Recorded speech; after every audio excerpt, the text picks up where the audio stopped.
Irama Live Talk. Irama Live Talk. Baik, terima kasih untuk Anda yang sudah bergabung di 88,5 Irama FM Purworejo. Untuk lagunya pasti punya, jangan kemana-mana. Selepas ini Anda bisa simak Irama Live Talk bersama Bawaslu Jagungan Pemilu. Tetap di 88,5 Irama FM Purworejo. Top lagunya pasti infonya. 88,5 Irama FM Purworejo, top lagunya pasti infonya. Halo, selamat pagi. Assalamualaikum warahmatullahi wabarakatuh. Apa kabar pendengar Irama? Semoga masih semangat, dalam keadaan sehat walafiat, bahagia pastinya, penuh cinta, asik kan? Pastinya masih barengan Ayu temani Anda di kesempatan pagi hari ini. Kali ini di Irama Live Talk ini bersama Jalu, si Jalu Jagungan Pemilu ya. Nanti bersama Bawaslu ada Bapak Rinto Haryadi selaku Koordinator Divisi Hukum, Humas, dan Data Informasi, yang akan mengangkat tema kali ini adalah peran pemuda dalam membangun demokrasi. Demokrasi pemilu ya biasanya, nanti seperti apa keseruannya, pembahasannya juga. Sebelumnya kita sapa dulu narasumber kita yang sudah hadir di kesempatan pagi hari ini. Selamat pagi, Assalamualaikum warahmatullahi wabarakatuh, Bapak Rinto. Waalaikumsalam warahmatullahi wabarakatuh. Selamat pagi Mbak Ayu dan selamat pagi pendengar Irama FM dimanapun berada. Sehat Pak? Alhamdulillah sehat selalu. Lama gak jumpa. Iya. Oke deh, ada yang beda kah? Oke deh, dengan peran pemuda dalam membangun demokrasi, apalagi sekarang itu di masa digital ya, memiliki peran penting dalam agenda politik dan lain sebagainya, itu pasti harus ya. Seperti apa sih peran pemuda dalam membangun demokrasi? Namun sebelumnya kita memberikan kesempatan kepada Bapak Rinto untuk menyapa, untuk mengawali perjumpaan kita kali ini kepada pendengar Irama FM dimanapun berada. Silahkan.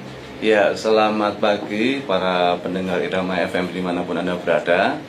Setelah sekian lama tidak ke Irama, ya akhirnya alhamdulillah bisa mampir ke Irama untuk bincang-bincang. Ya, semoga perbincangan kali ini membawa manfaat bagi seluruh masyarakat Purworejo. Apalagi kalau sekarang tuh pandemi di rumah, hawane itu kepengen main gadget aja gitu kan. Yeah. Jadi namanya untuk demokrasi itu kurang mungkin atau bagaimana, tapi nanti bisa mendapatkan pencerahan dari Bapak itu seperti apa sih, harus seperti apa sih pemuda dalam membangun demokrasi. Ya, begini, pemuda itu kan memang termasuk salah satu kelompok masyarakat yang strategis Mbak Ayu. Di mana pemuda itu dalam catatan sejarahnya itu kan selalu berada dalam pusaran perubahan di bangsa ini. Pemuda dalam sejarahnya kita bisa melihat bahwa gerakan pemuda dimulai pasca politik etis begitu. Itu dimulai pada 1908, adanya Budi Utomo, kemudian dibentuk gerakan pembentukan kelompok-kelompok pemuda itu ada Jong Java, Jong Celebes dan lain sebagainya, itu banyak sekali. Kemudian kita tahu ada Sumpah Pemuda juga tahun 1928. Kemudian ada peristiwa-peristiwa yang lain ya, di puncak kemerdekaan 45 juga ada peristiwa Malari, dan yang terakhir yang cukup fenomenal itu di peristiwa 98, di mana pemuda itu dalam hal ini dimotori oleh teman-teman mahasiswa itu bisa kemudian memberikan warna dalam perubahan bangsa ini. Artinya memang pemuda itu mempunyai cukup peran yang sangat besar terhadap perubahan bangsa ini, begitu Mbak Ayu. Sehingga dalam catatan sejarah yang begitu dahsyatnya, maka kemudian ini generasi hari ini harus kemudian mewarisi semangat perubahan yang dulu dimiliki oleh pemuda pada zaman itu. Oke deh. Nah, dengan melihat sekarang ini, dengan pemuda-pemuda sekarang ini, apa sih yang Bapak lihat? Apakah ada kemajuan tersendiri mungkin dari segi demokrasinya gitu? Ya,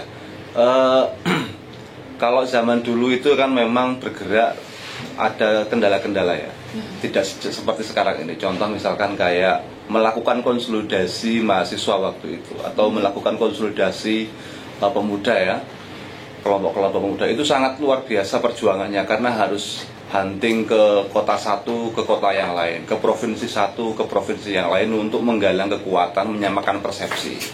Bisa dibayangkan itu satu isu saja bisa berjalan berbulan-bulan untuk melakukan konsolidasi.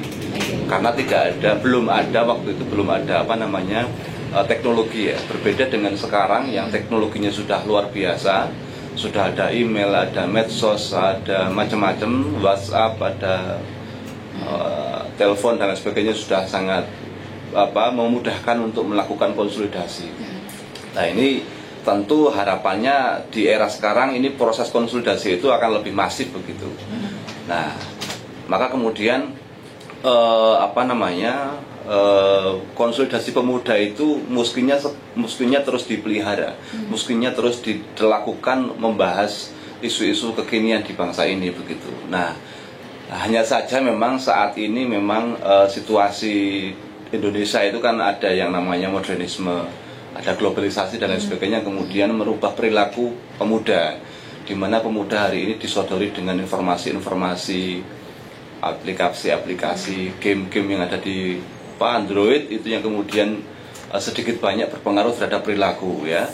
Ada kemudian yang sering nongkrong di mall dan lain sebagainya, itu memang sedikit banyak mempengaruhi terhadap perilaku yang dulu rajin baca buku tiba-tiba sekarang rajin buka HP begitu kan. Ini memang salah satu tantangan di generasi saat ini. Jadi secara teknologi sudah bagus, sudah terfasilitasi untuk melakukan gerakan, tapi di sisi lain ada perilaku-perilaku yang memang itu menjadi hambatan untuk melakukan diskusi, konsolidasi begitu Mbak Ayu. Oke, mungkin dari Bawaslu sendiri, kalau misalnya ya dari pemuda-pemuda ingin disaring, ayo kita berdemokrasi yang benar, apalagi kan dengan media digital itu banyak sekali medianya, model-modelnya kan kadang juga termakan isunya tuh gampang banget. Pemuda sedikit-sedikit langsung bagaimana jadi netizen deh. Gitu gimana? Ya memang pemuda dalam hal ini mahasiswa ya, dalam hal ini mahasiswa itu kan kaum terdidik ya. Mahasiswa itu kaum terdidik yang kemudian sebetulnya mempunyai pisau analisa yang cukup matang, ada pengetahuan yang mumpuni yang seharusnya dimiliki oleh mahasiswa. Nah itu kemudian pengetahuan pisau analisa yang dimiliki oleh teman-teman mahasiswa mestinya berpengaruh terhadap perilaku mereka, baik di dunia nyata maupun di dunia media sosial. Nah ini memang kalau ada kemudian mahasiswa yang kemudian berubah menjadi netizen atau berubah menjadi haters atau menjadi penyebar hoax, itu juga masalah. Itu artinya ada beberapa hal yang mesti dikoreksi, dibenahi di iklim interaksi di kampusnya. Barangkali di kampusnya organisasi kemahasiswaannya kurang jalan, itu memang berpengaruh. Artinya mahasiswa yang aktif di organisasi dan yang tidak aktif itu memang berbeda. Kalau biasanya kalau yang aktif di organisasi itu lebih banyak membaca buku, berinteraksi, diskusi dan lain sebagainya. Kalau yang tidak berorganisasi ya kehidupannya hanya kuliah, kos, warung kopi, begitu. Kira-kira begitu.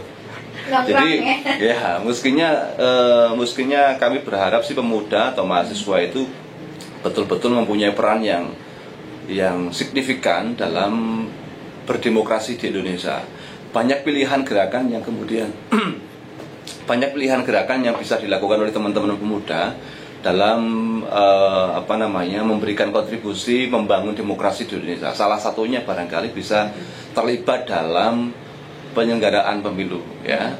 Bisa menjadi KPPS, bisa menjadi BPS, PPK, KPU, bisa menjadi pengawas TPS, pengawas desa, pengawas kecamatan, atau bahkan mungkin mengawasi tingkat level kabupaten. Artinya pilihan gerakan untuk membangun demokrasi khususnya dalam hal pemilu ini memang sangat banyak pilihannya. Bisa juga menjadi pemantau pemilu, bisa kemudian terlibat aktif berperan atau bermitra dengan penyelenggara pemilu yang kemudian membantu melakukan sosialisasi kepada masyarakat. Oke.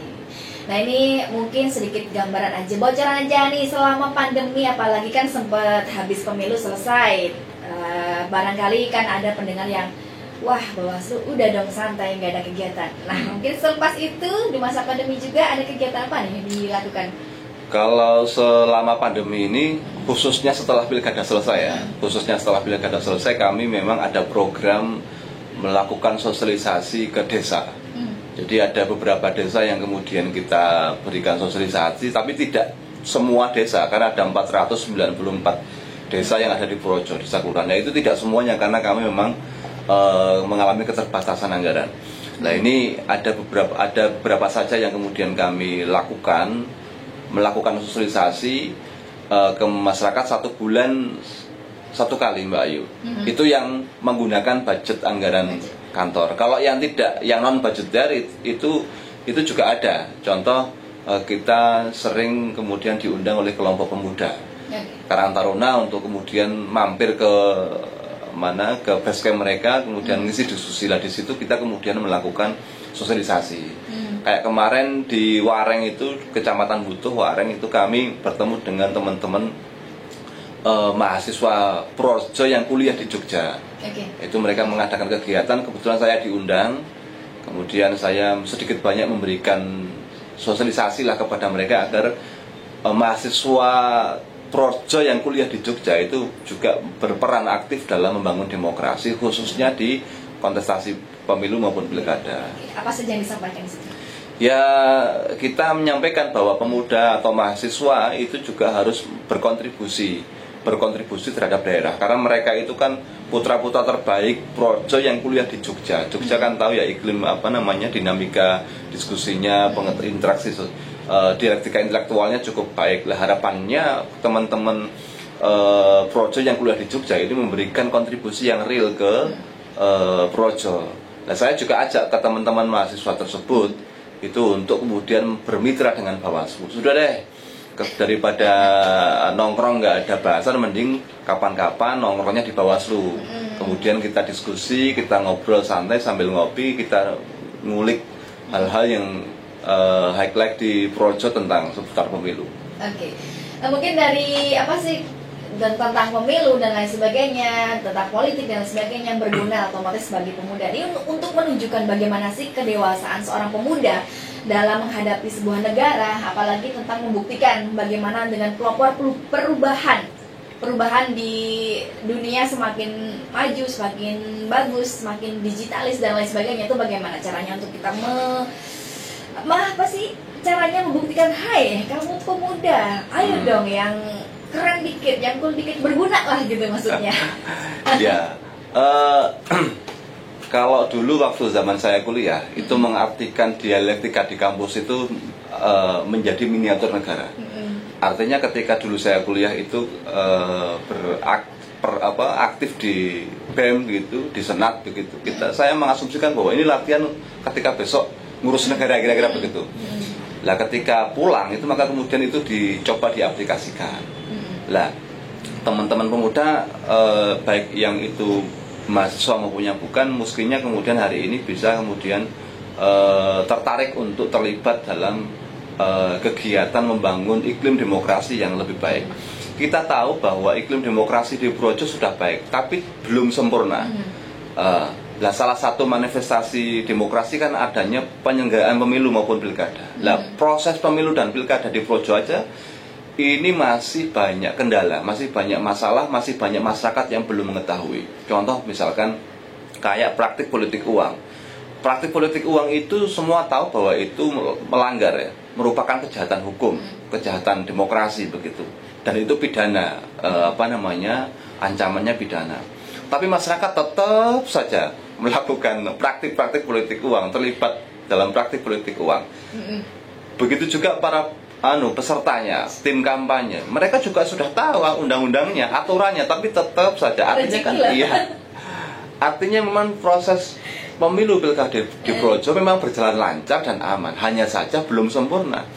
Lah pemuda Projo itu turut serta dalam upaya menyempurnakan proses-proses yang ada di Projo itu, baik pemilu maupun pilkada. Itu salah satu contoh saja Mbak Ayu. Ada kemudian keterlibatan ASN misalkan. ASN pun juga sudah tahu doktrin ketika mereka masuk ke PNS juga sudah diwanti-wanti bahwa tidak boleh terlibat dalam politik praktis. Tapi prakteknya ada beberapa yang oknum ya, yang melakukan keberpihakan bahkan sampai kemudian melakukan gerakan politik begitu. Jadi masih banyak hal yang bisa dilakukan pemuda untuk menyempurnakan proses berdemokrasi di Projo.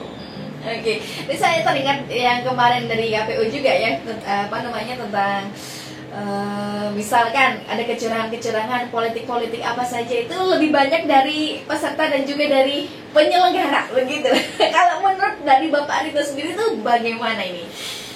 Kan itu mencontoh kepada pemuda-pemuda, jangan gitu nih, contohnya udah ada gitu kan misalnya. Ya, memang pelanggaran itu bentuknya macam-macam. Ada yang dilakukan oleh peserta, peserta pemilu Mas Febri, kemudian dari tim kampanye maupun partai politik, kemudian dari masyarakat, ada juga yang dari penyelenggara pemilu, mulai baik itu jajaran KPU maupun Bawaslu, sangat manusiawi. Dan kemudian ada ada proses hukum yang nanti akan ditegakkan ketika para penyelenggara pemilu itu melakukan pelanggaran.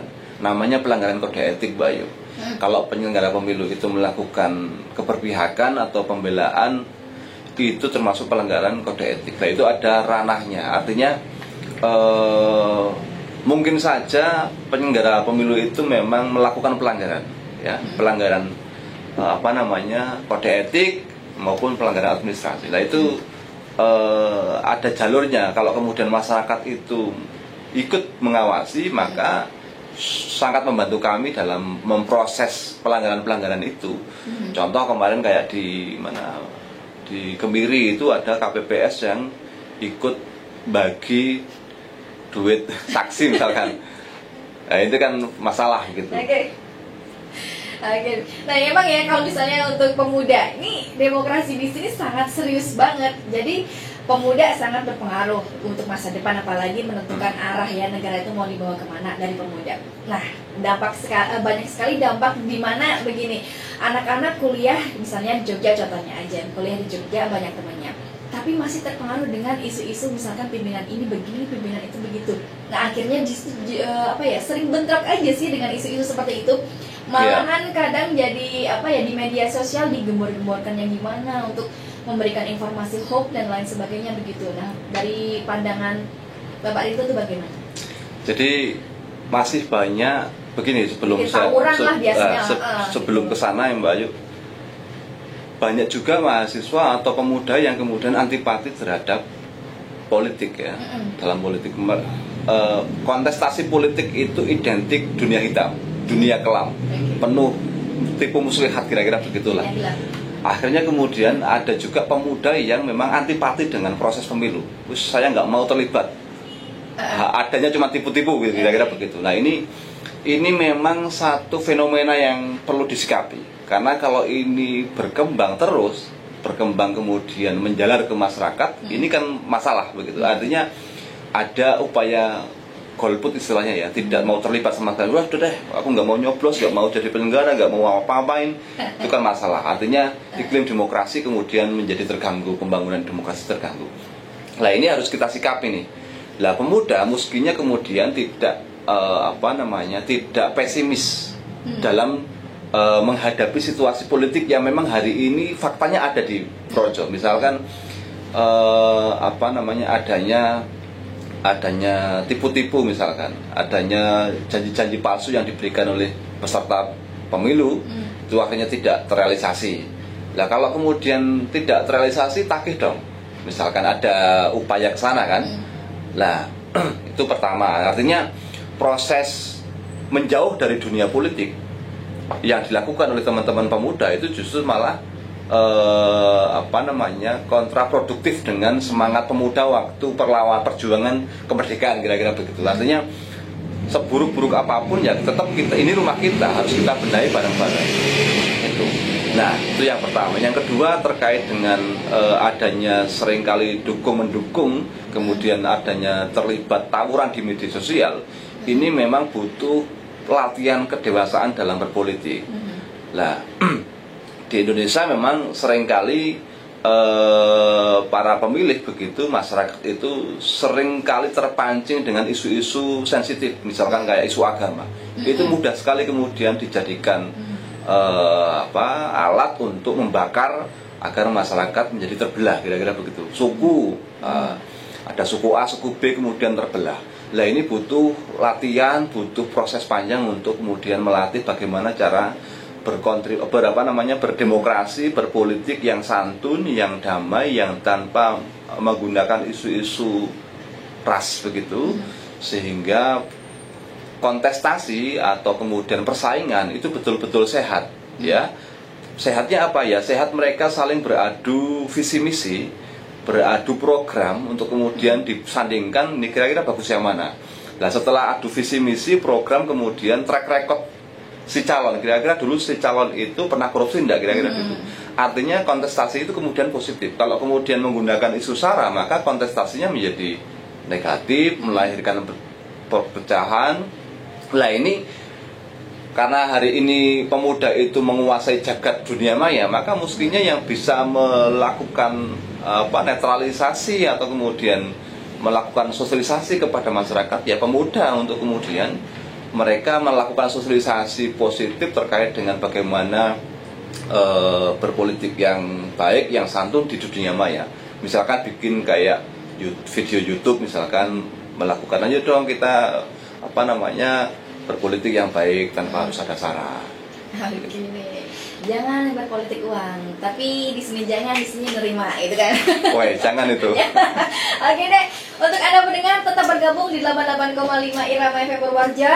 Saat lagi kita break terlebih dahulu ya, tetap menyatu dengan informasi-informasi dari Bawaslu Jagongan Pemilu. Mulai.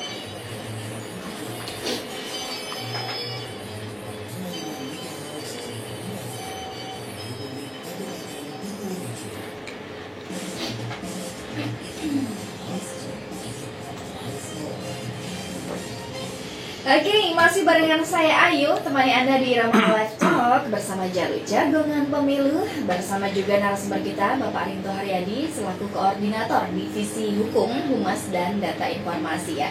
Kita membahas tentang peran pemuda ya. Peran pemuda itu seperti apa sih dalam membangun demokrasi yang benar-benar bagus begitu ya. Kita akan lanjut mungkin dari pertanyaan-pertanyaan banyak sekali. Ini misalkan ya, dari kemarin sudah dilakukan pilkada dan juga sudah hampir istirahat juga dari Bawaslu. Nah mungkin ada rencana-rencana kedepannya tuh seperti apa sih Bawaslu? Mungkin persiapan pemilu kedepannya lagi 2024 ya kalau nggak salah ya. Silakan.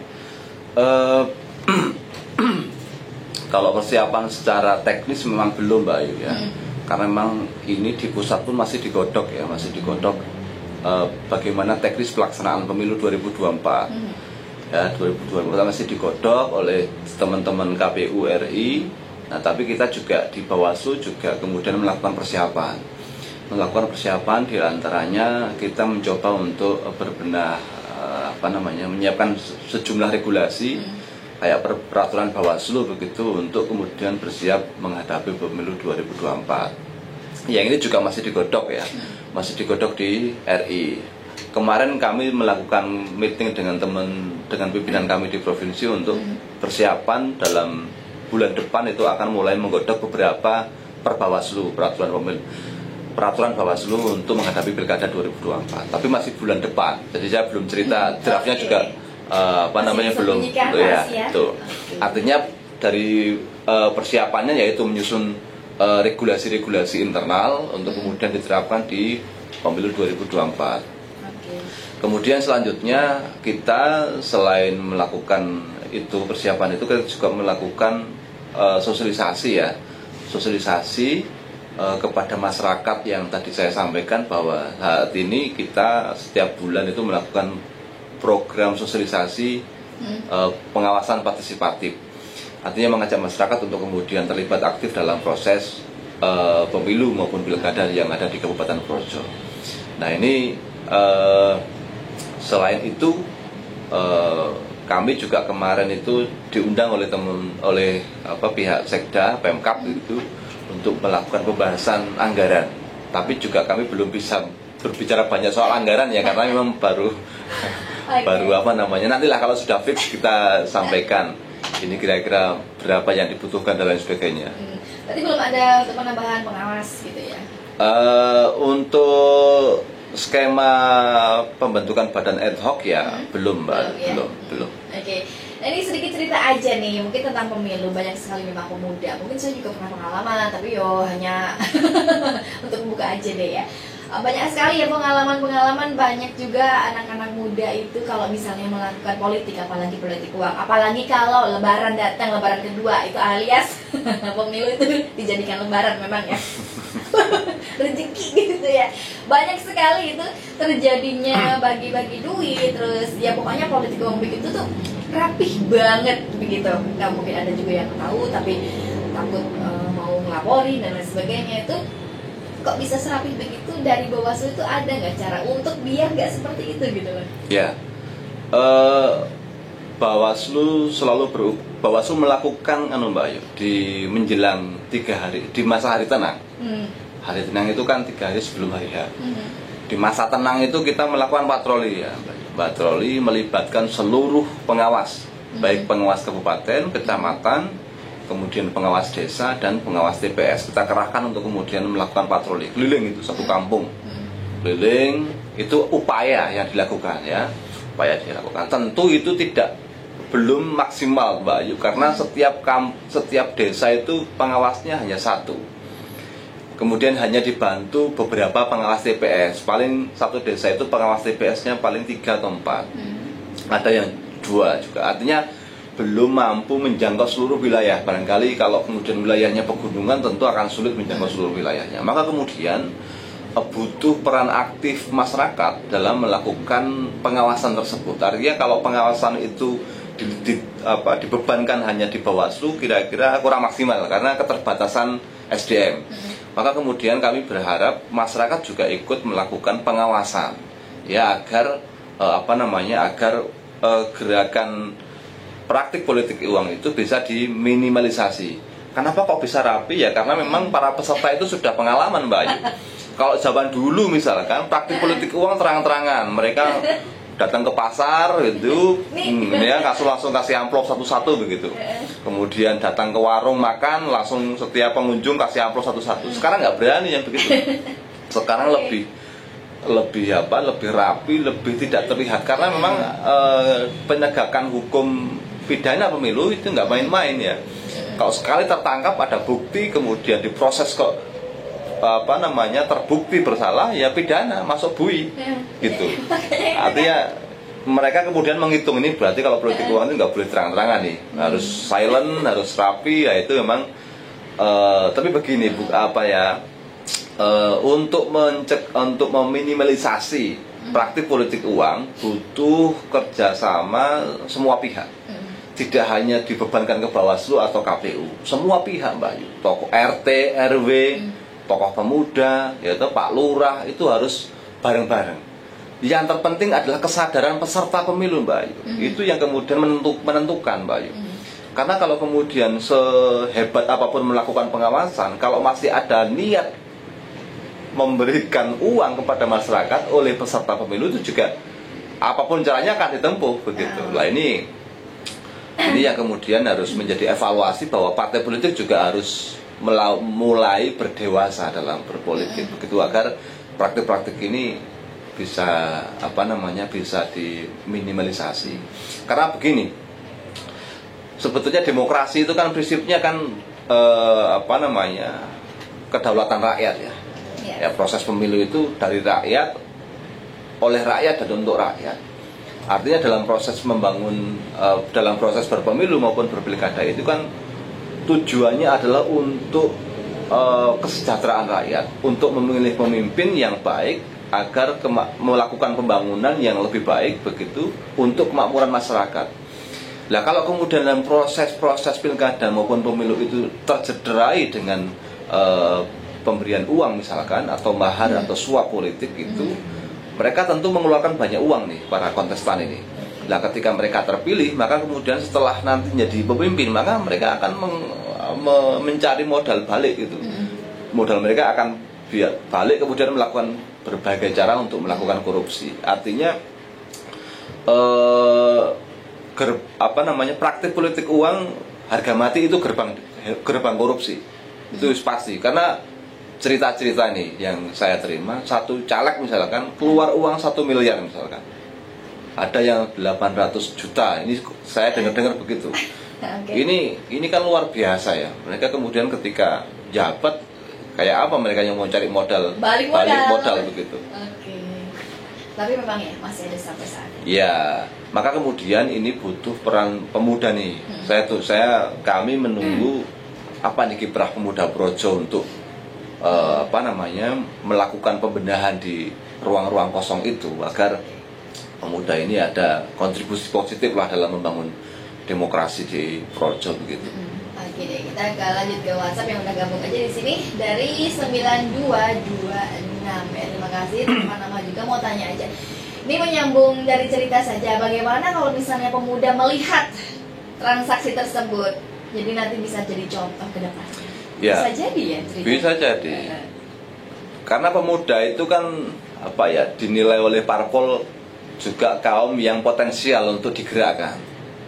Karang Taruna misalkan, udah deh Karang Taruna ikut memenangkan calon saya deh, ini kasih uang nih berapa amplop, 100 amplop, 200 amplop gitu. Bisa jadi. Lah ini tergantung keteguhan iman para pemuda ya.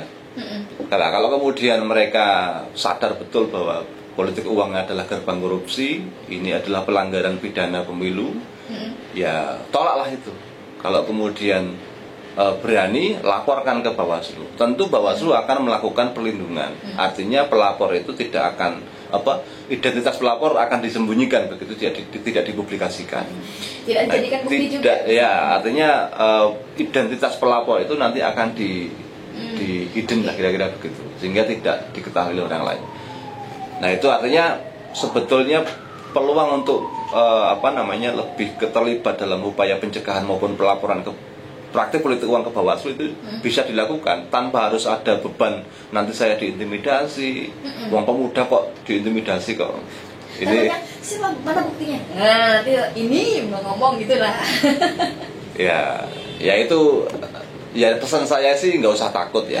Mau saya juga pernah jadi mahasiswa yang suka demo dulu kan. Malah berhadapan-hadapan langsung dengan polisi waktu itu bawa pentungan kan. Pengalaman ternyata. Nah ini pemuda nggak usah yang takut lah. Pemuda itu harus berani, jangan cemen. Jadi. Oke, terima kasih. Ini dari Nyai Basingan juga gabung dan juga Mak Mira orang Mendut di Purworejo juga gabung ya. Mau tanya-tanya boleh sekali, masih di kesempatan juga. Dan yang udah tanya-tanya juga nih dari 0 tanpa nama juga dari 6425 ya. 6425 terima kasih. Selamat pagi juga. Ini bagaimana untuk caranya kita mendidik anak kita sendiri kalau kemana-mana itu jangan sampai terpengaruh atau tergiur dengan namanya politik seperti itu. Ya. Oke. Ya, cara mendidik itu ya jangan terbiasakan melakukan tradisi suap di rumah, kira-kira gitu. Karena politik uang kan prinsipnya suap ya. Di rumah tuh seperti apa nih? Jangan, ya prinsipnya teknis sama contohnya macam-macam lah ya. Yang penting di rumah jangan mendidik anak untuk melakukan suap, kira-kira begitu. Itu yang penting. Yang kedua, tanamkan kepada anak-anak kita bahwa praktik politik uang itu gerbang korupsi. Apa itu korupsi? Tentu anak kita kan juga butuh penjelasan nih. Korupsi adalah bla bla bla bla, penyalahgunaan macam-macam lah, penyalahgunaan perampasan uang rakyat untuk kepentingan pribadi ya, penyalahgunaan anggaran. Artinya anggaran yang semestinya untuk bangun jembatan misalkan karena dirampok begitu, maka jembatannya nggak jadi. Kalimat sederhananya begitu untuk meyakinkan anak-anak kita barangkali. Kemudian anggaran untuk bangun aspal dirampok sehingga aspalnya nggak jadi. Artinya kepentingan masyarakat kemudian terganggu, pembangunannya terganggu. Itu aja sih sebetulnya yang kemudian harus ditanamkan. Kalau kemudian mereka hanya mendengar korupsi itu kan abstrak ya. Korupsi itu apa? Makanan apa? Kira-kira begitu. Harus dijelaskan bahwa korupsi adalah harus ada kesabaran dari para orang tua untuk menjelaskan hal-hal yang semestinya tidak dilakukan oleh anak-anak kita. Oke deh, terima kasih nih yang dari WhatsApp, seru juga nih. Tanpa nama juga. Ini kayaknya malu-malu deh untuk menyebutkan namanya ya, nggak masalah loh, sebenarnya kenalan sekalian loh. Oke deh. Ini dari 2106 ya, 2106 tanpa nama juga. Selamat pagi, assalamualaikum warahmatullahi wabarakatuh. Waalaikumsalam. Waalaikumsalam. Mau tanya gimana kalau saya menerima uang itu, cuma nanti saya milihnya terserah saya. Oke, bagus gak tuh Pak? Ini tuh uangnya tapi belum tentu aku nyambus yang itu loh gitu kan. Iya. Gimana nih? Begini, repot kalau kayak gitu. Itu akeh tunggalin ya bahasa. Oke. Jadi prinsip kata kuncinya begini, bahwa kenapa praktik politik uang itu dilarang? Karena praktik politik uang itu nanti akan membebani kontestan, akan menjadikan biaya politik menjadi sangat besar, ya, boros kira-kira begitu. Nah, bisa satu caleg itu menghabiskan 1 miliar, ada yang 2 miliar, ada yang 500 juta, dan lain sebagainya. Ini kan muncul kemudian calon kontestasinya nggak sehat. Siapa yang punya modal besar, dia yang punya potensi jadi. Nah, ini sedangkan yang punya modal belum tentu berkualitas, kira-kira begitu. Ya kan? Yang punya uang banyak belum tentu punya kapasitas untuk memimpin. Nah, bagaimana kemudian kalau ini terjadi, maka kemudian pemimpin yang kemudian terpilih itu juga tidak berangkat dari pilihan yang rasional, karena pemilih itu memilih satu caleg atau satu calon itu berdasarkan nilai rupiah yang diterima, bukan berdasarkan refleksi pemilih bagaimana program kerjanya, bagaimana track record calon tersebut, sehingga kualitas pemilih itu juga nggak baik gitu, karena terpengaruh oleh rupiah itu yang menjadi kata kunci sebetulnya kenapa kemudian praktik politik uang itu dilarang. Nah, bagaimana kalau kita sendiri yang kemudian mendapati ya ada orang yang menawarkan ke kita, ya memang kalau ngomong butuh, semua orang butuh duit, Mbak. Semua orang butuh duit. Tapi kan ini butuh pendewasaan, lagi-lagi butuh pendewasaan kita bersama dalam, ayolah kita berdemokrasi yang baik. Kita mulai berdewasa, memahami bahwa praktik ini salah gitu loh. Praktik ini salah, praktik ini keliru. Ayo deh kita, kalau ngomongin butuh duit, semua orang butuh duit kok. Iya, betul. Ya, artinya ya jangan kemudian kita menggadaikan hak pilih kita hanya untuk 50.000, 100.000 yang kemudian dampaknya bisa kita rasakan 5 tahun ke depan. Menggadaikan hak pilih kira-kira begitu perasaan. Janganlah. Oke, ini kalau Bawaslu kayaknya ke depan-kedepannya lebih berat lagi, apalagi kan pemilu ini banyak sekali usia-usia yang udah mulai menjadi pemilih baru kan begitu kan. Nah, apalagi pemuda-pemuda. Ini kalau misalnya untuk memberikan sosialisasi kepada mereka yang tadinya remaja belum nyoblos akhirnya sekarang nyoblos, takutnya kan gampang banget terpengaruh. Apa ada nggak dari Bawaslu usaha-usaha untuk pemilih baru itu pemilih pemula itu menjadi ya berdemokrasi yang bagus lah gitu? Ya, kita beberapa waktu yang lalu sudah melakukan MOU dengan sejumlah kepala sekolah SMA. Ya, pemilih pemula itu kan usia SMA ya, usia SMA. Nah, itu kita sudah melakukan MOU, hanya tinggal action saja nih. Karena kalau kemarin waktu pilkada kita sibuk dengan tahapan, pemilu 2019 juga sibuk dengan tahapan. Ketika tahun 2021 ini kan nggak ada tahapan ya. Kita baru kemudian akan melakukan lebih mempush untuk datang berkunjung ke sekolah-sekolah SMA untuk ya say hello, menyapa teman-teman adik-adik siswa, pelajar, melakukan sosialisasi kepada mereka agar mereka ngerti nih berpolitik yang baik yang seperti apa. Itu akan kita agendakan, Mbak Ayu. Iya, karena memang saya sendiri pengalaman kalau waktu itu jadi pemilih pemula itu bingung, mau nyoblos yang mana juga bingung. Nah, itu jadi sebuah masalah tersendiri. Apa ya? Ya udahlah, golput aja lah. Saya nggak kenal si A, B gitu kan. Nah, itu kan banyak sekali hal-hal yang bikin masalah. Kita dorong para pemilih pemula itu untuk searching, Mbak Ayu. Begini, karena sekarang kan teknologi sangat mudah ya. Untuk men-tracking seseorang itu sangat mudah. Misalkan Mbak Ayu, saya googling saja udah. Mbak Ayu misalkan Ayu Irama FM, googling aja langsung keluar itu. Suka ngelukis misalkan, suka nyanyi misalkan, kelihatan semua itu. Itu juga bisa dilakukan untuk men-tracking calon. Caleg atau calon bupati lah. Atau calon presiden itu bisa tracking mereka dulu SMA-nya di mana. Itu kan keluar semua itu. SMA-nya di mana, hobinya apa, prestasinya apa, pernah tersandung kasus enggak, itu kan bisa. Nah, itu kita dorong agar teman-teman pemuda atau pelajar atau mahasiswa itu bisa melakukan tracking tersebut, tidak malas begitu. Tidak malas karena mereka tiap hari pegang gadget, ya udahlah, searching mereka aja, calonnya siapa. Jadi bisa membandingkan, oh calon ini latar belakangnya ini, punya pernah ada kasus ini, sehingga itu mempengaruhi pilihan teman-teman begitu. Ya memang kalau pemuda sekarang kalau misalnya lihat, tapi kadang ada yang searching itu, terus wah ada teman lagi bilang itu dulu tuh begini, akhirnya percaya banget, terpancing, nah sama teman-teman yang lain ngomong cepet banget itu kalau pemuda, bener yakin itu bagaimana? Yakin sesama pemuda itu, apalagi teman-teman sebaya masa remaja-remaja, gampang banget untuk percayanya di situ. Ya lagi-lagi kalau pemilu itu kan perang opini ya, masing-masing tim kampanye itu kan mengopinikan calonnya masing-masing ya. Ya tinggal kita posisi pemuda ya bisa mengkonfirmasi ya apakah informasi itu benar atau tidak. Itu saja sih proses pendewasaan politiknya di situ, tidak kemudian menelan mentah-mentah informasi yang kita terima. Maka kemudian butuh tadi itu konfirmasi, kemudian check and recheck, ada data pembanding informasi satu dengan informasi yang lain, sehingga teman-teman ya mempunyai cukup pilihan untuk kemudian merefleksikan mana nih calon yang akan saya pilih. Gitu. Oke deh, ini tak terasa aja waktunya kalau kita ngibain. Kalau kita ngibain nggak ada selesainya ya.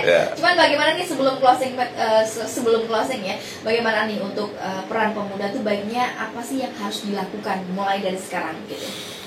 Yang jelas pemuda jangan anti politik, pertama itu.